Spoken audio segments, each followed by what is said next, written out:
Sir పాకిస్తాన్లో ఉన్న భారతీయుల పరిస్థితి ఏంటి? తక్కువ పర్సెంటేజ్ ఉండొచ్చు కానీ ఒక్క ప్రాణం కూడా పోకూడదన్నది కదా మన నినాదం. ఇది మనము అనుకోవడంలో తప్పు లేదు, కానీ అత్యాశకు పోతున్నాం అని చెప్పి అనుకోవాలి.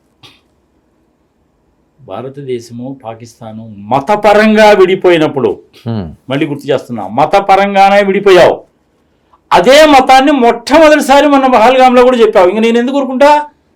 పాయింట్ నెంబర్ 1, దెబ్బ కొట్టాల్సిందే, అన్ని రకాలైనటువంటి దెబ్బలు పడాల్సిందే. ప్రపంచంలో టెర్రరిజాన్ని అందరూ కలిసి సమూలంగా నాశనం చేయాల్సిందే. That is big task. అందరూ కలిసి వస్తే చేయొచ్చు, కష్టమైన పని కాదు. భారతీయుల పని ఏంటి పాకిస్తాన్ అని కదా అడుగుతున్నారు మీరు. భారతీయులు ఎలా ఉండగలుగుతున్నారు అక్కడ? ఇప్పుడు ఆ సిచ్యువేషన్ ఏంటి ఇంత టెన్షన్ వాతావరణంలో? చాలా దారుణంగా ఉంటుంది. బయటకు వచ్చి చెప్పుకోవట్లేదు కానీ చాలా దారుణంగా ఉంటుంది. పాకిస్తాన్ భారతదేశం రెండు విడిపోయినప్పుడు అక్కడ మన హిందూ పాపులేషన్ అనేది, హిందూస్ కానీ సిక్స్ కానీ వీళ్ళందరూ కూడా 22% ఉండేవాళ్ళండి. ఇప్పుడు 2%కి వచ్చింది. దొరికినట్టు లేపేనన్నా లేపేశారు, భయపెట్టి మతం అన్నా మార్చేశారు. అలవాటేగా సార్, 1192 నుంచి వాళ్ళకి అలవాటేగా ఆ పనే చేశారు. బంగ్లాదేశ్లో కూడా అలాగే. 15 సంవత్సరాల్లో ఈజిప్టులో ఉన్న పాపులేషన్ మొత్తాన్ని ముస్లిమ్స్ కింద కన్వర్ట్ చేశారండి 15 yearsలో. మీకు ఇంకా లెక్కగానే చెప్తే చాలా ఉంటుంది. ఇరాక్లో ఒకప్పుడు లేరండి, 17 yearsలో మొత్తాన్ని కన్వర్ట్ చేశారండి. సరే, వాళ్ళకి సెక్యూరిటీ లేదా ఇప్పుడు భారతీయులకి? పాకిస్తాన్లో పాకిస్తానీలు ఇక్కడికి వచ్చి ముస్లింలో ఉన్నాయంటే చాలా మంది హ్యాపీగా ఉంటున్నారు, కానీ హిందువులు ఎందుకు పాకిస్తాన్లో ఉండలేకపోతున్నారు? భయం అండి. ఎప్పుడు ఏం జరుగుతుందో తెలియదు కదా. కాదు సార్, అక్కడి నుంచి వచ్చిన ముస్లింలందరినీ బాయి అంట ఇక్కడ హిందువులు ఆదరిస్తారు. ఈ విషయం 22వ తారీఖు జరుగుతున్నప్పుడు మన ప్రధానమంత్రి మోడీ గారు సౌదీ అరేబియాలోనే ఉన్నాడుగా. అవును. మీరు సౌదీ అరేబియాలో శివుడు బొమ్మ జేబులో పెట్టుకుని తిరగండి, చూద్దాం ఏమవుతుందో. తల తీసేస్తారు. అది పరిస్థితి. ఓకే, మరి పాకిస్తాన్లో ఉండదా? మరి ఎలా ఉంటున్నారు సార్ వాళ్ళు? ఏం చేస్తారు? 2% అని అంటే వాళ్ళు వెనక్కి రాలేరా? ఎవరు? ఇండియా రానివ్వరు. అదే కదా మనకి. రానివ్వడం కూడా రానివ్వరా? రానివ్వరు. ఓకే, మేము ఇండియా పోతారా బాబు అన్నా కానీ నై అప్ నై జా సక్తే, ఇదరీ జైనాయి ఇదరీ మర్నాయి అంతే. ఈ మధ్య మీకు విచిత్రం జరిగింది తెలిసిన, మీరు సమయ సందర్భం వచ్చింది కాబట్టి అడుగుతున్నారు కాబట్టి చెప్తున్నారు. మన వయాసిస్ గారు అంతకుముందు చాలా రిచ్ పోయి మాట్లాడేవాడుగా. అవును. సుబ్రహ్మణ్యం గారితో కానీ, ప్రొఫెసర్ సుబ్రహ్మణ్య స్వామితో కానీ, ఇంకొకటితో కానీ ఇంటర్వ్యూలు చేస్తే రెచ్చిపోయి మాట్లాడేవాడుగా. ఈ మధ్య మాట మారింది చూసిరా? టెర్రరిజాన్ని నేను కూడా ఖండిస్తున్నా, అలా చంపేయడం అనేటువంటిది భావ్యంగా లేదు. భారతదేశంలో ముస్లిమ్స్ అందరూ కూడాను చాలా ఐకమత్యంగా ఉంటారు, దేశం కోసం ప్రాణాలు అర్పిస్తారు. ఈ మధ్య మొదలుపెట్టాడు. మరి ఇంతకుముందు లేదెందుకో?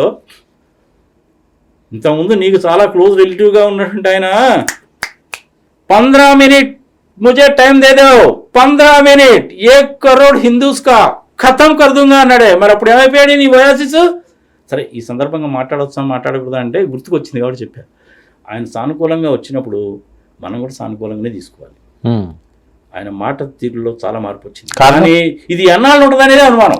కారణం ఏంటి సార్? కారణం ఏముందండి, తప్పదు. అందితే జుట్టు, అందుకుంటే కాళ్ళు కొట్టుకుంటామండి, అంతే.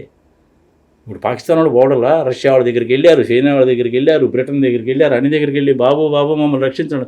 చివరికి సోవియట్ రష్యా పోయి కూడాను లాస్ట్ టైం మాకు యుద్ధం వచ్చినప్పుడు తాష్కండ్లో చేసాం కదండి, అటనే చేయండి సార్ అని వాళ్ళ దగ్గరికి వెళ్ళారు.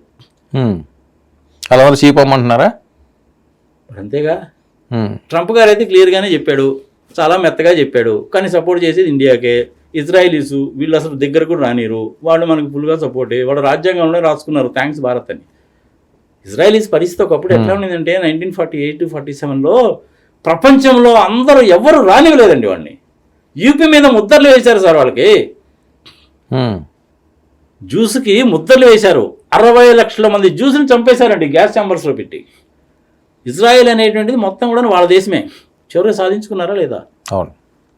వాళ్ళకి మనం ఇండియన్స్ బాగా హెల్ప్ చేశారు కాబట్టి యుద్ధాల్లో. మైసూర్ మహారాజు గారి సేనలు, హైదరాబాద్కి మహారాజుకి సంబంధించిన సేనలు, జైపూర్ మహారాజుకి సంబంధించిన సేనలు వాళ్ళని బ్రిటిషర్స్ నుంచి కాపాడారు కాబట్టి, బ్రిటిషర్స్ షిప్స్ని ముంచేసి వాళ్ళతో కొట్లాడి కాపాడారు కాబట్టి మాకు ఇజ్రాయెల్ అనేటువంటి దేశం ఏర్పడింది అని వాళ్ళ రాజ్యాంగంలో థ్యాంక్స్ చెప్పుకున్నారండి ఇండియాకి. ఓకే, అలాంటి వాళ్ళు మనకు సాఫ్ట్వేర్ అడిగితే ఎవరా? మన ఈ మధ్య మిజైల్స్ కూడా పంపించారు సార్. రష్యా వాళ్ళు కూడా మనం మిజైల్స్ ఇచ్చారుగా. ఇవన్నీ ఏంటంటే పాకిస్తాన్ని భయపెట్టడానికి దూరంగా ఉంచడానికి. ఏమీ చెయ్యడం లేదు అని ప్రజలు అనుకోకుండా ఉండడానికి, అమ్మో అక్కడ ఏదో జరిగిపోతుందని చెప్పి వాళ్ళు భయపడడానికి. ఎంత కూడా స్ట్రాటజీస్ ఇలాగే ఉంటాయి సార్. ఇందులో గ్లోబల్ స్ట్రాటజీస్ అనే వాళ్ళు తమాషా ఉంటాయి సార్. అవును. పాకిస్తాన్ వాళ్ళు టెర్రరిస్టులను పెంచి పోషిస్తున్నారన్న సంగతి బిల్ క్లింటన్కి తెలియదా? ఎవరికి తెలియదండి. బుష్కి తెలుసు, బిల్ క్లింటన్కి తెలుసు, ఒబామాకి తెలుసు, ఇప్పుడు ఉన్నటువంటి ట్రంప్ గారికి తెలుసు, అంతకుముందున్న బైడెన్ గారికి తెలుసు. నీ దేశం మీదనే వచ్చి బాంబులు వేసి కొలిచేశారు కదా. మరి అట్లాంటప్పుడు భారత ప్రధాని వెళ్ళి మీరు నేను ఇద్దరము కలిసి ఈ టెర్రరిస్టులకు పండు పడదాం రండి అంటే ఏ సంగతి చెప్పవేంటి నువ్వు? ఎందుకు చెప్పవు నువ్వు? వ్యాపారం, ఇద్దరు కొట్టుకుంటా ఉండాలా, ఆయుధాలు అమ్ముకోవాలా, డబ్బులు సంపాదించాలా, మన కోణమని కడుపుమంట. సార్ ఒక్క పాకిస్తాన్లోనే హిందూస్ ఇబ్బంది పడుతున్నారా? మిగతా దేశాల్లో కూడా పరిస్తుందా? ముస్లిం కంట్రీస్లోని మిగతా కంట్రీస్లో ఇబ్బంది ఏంటంటే నువ్వు పూజలో పునస్కారాలు చేసుకోవడానికి దాని దీనికి ఉండదు. చెప్పే కదా నీకు, సౌదీ అరేబియాలో నువ్వు రాములు వారు వామగానే పెట్టుకున్నావంటే నీ తల తీసేస్తారండి. వాళ్ళ సిద్ధాంతం అది, వాళ్ళ పద్ధతి అది. ఇష్టమైతే పో, కష్టమైతే మానే. పాకిస్తాన్లో కూడా అదే పరిస్థితి హిందువులది చాలా వరకు. మీరు ఎప్పుడన్నా అక్కడ ఏమైనా ఇన్పుట్స్ తీసుకున్నారండి? ఎవరైనా హిందువులతో మాట్లాడవద్దు, వాళ్ళు ఏం చెప్తారు? వాళ్ళు పెద్దగా మాట్లాడరండి. ఓకే. ఎందుకంటే మాట్లాడితే ఏమవుతుందనే భయం ఉంటుంది వాళ్ళకి. సార్ ఉన్నదే మేము తక్కువ కమ్యూనిటీ సార్, పోనండి సార్ మా కర్మటే కాలింది అంట. 3 generations నుంచి ఉన్నటువంటి వాళ్ళు కూడా ఉన్నారు కొంతమంది. నేను మీ టీవీ ద్వారా ఏం చెప్తానంటే పాకిస్తాన్ యువతలో ప్రజలలో చాలా మార్పు వచ్చింది. దీన్ని కూడాను మన అడ్వాంటేజ్ కింద తీసుకుందాం అంటున్నా. అవును. గిల్గిస్తాన్ వాళ్ళు మేము భారతదేశంతో కలుస్తాము అంటున్నారు. అడ్వాంటేజ్ కింద తీసుకో, కలవద్దు, దాన్ని సపరేట్ కంట్రీ కిందనే ఉంచేయి. బెలూచిస్తాన్ని అలాగే ఉంచేసి తప్పులేదు అందరూ. వాళ్ళు మనతో అన్నిటికంటే విచిత్రం ఏంటో తెలిసిన, ఈ వాళ్ళు ఉన్నారు కదా ఇప్పుడు ఆఫ్ఘనిస్తాన్ని ఆక్యుపై చేశారు చూడండి, తాలిబాన్స్. ఈ తాలిబాన్స్ని పెంచి పోషించింది, ట్రైనింగ్ ఇచ్చింది, ఆయుధాలు ఇచ్చింది పాకిస్తాన్ వాళ్ళే. అవును. ఇప్పుడు తాలిబాన్స్ కన్నా పాకిస్తాన్కి పట్టలా. అవును. మనతోటి సానుకూలంగా ఉంటున్నారు వాళ్ళు. ఇప్పుడు తప్పు అనేటువంటిది ఒక రోజు కాబట్టి ఒక రోజు నేను తెలుసుకున్నాను అనుకోండి సార్. తాలిబాన్స్ అనేటువంటి తప్పు చేస్తున్నాం మన సంగతి తెలుసుకున్నారు. సరే, ఇంక వాళ్ళు బురకాలు వేసుకుంటారు, ఉద్యోగాలు ఆడవాళ్ళు ఉద్యోగాలు చేయకూడదు, వాళ్ళ పద్ధతి, వాళ్ళ విషయంలో మనం జోక్యం చేసుకోవట్లా, మన విషయంలో వాళ్ళు జోక్యం చేసుకోవట్లా. ఇప్పుడు వాళ్ళు మనకి ఫ్రెండ్స్ అయ్యారుగా. శత్రువు మిత్రువు అన్నట్టు ఇప్పుడు ఆ తాలిబాన్స్కి పాకిస్తాన్ శత్రువు, మనకి పాకిస్తాన్ శత్రువు. అందుకని తాలిబాన్స్ మనం ఏకమైపోయాం. వీటిల్నే జియో పాలిటిక్స్ అంటారు. చైనా వాడు కూడాను పాకిస్తాన్కి సహాయం చేస్తానంటాడు కానీ వ్యాపార దృక్పథంతో చేస్తాడు కానీ ఇంకోటి కాదు.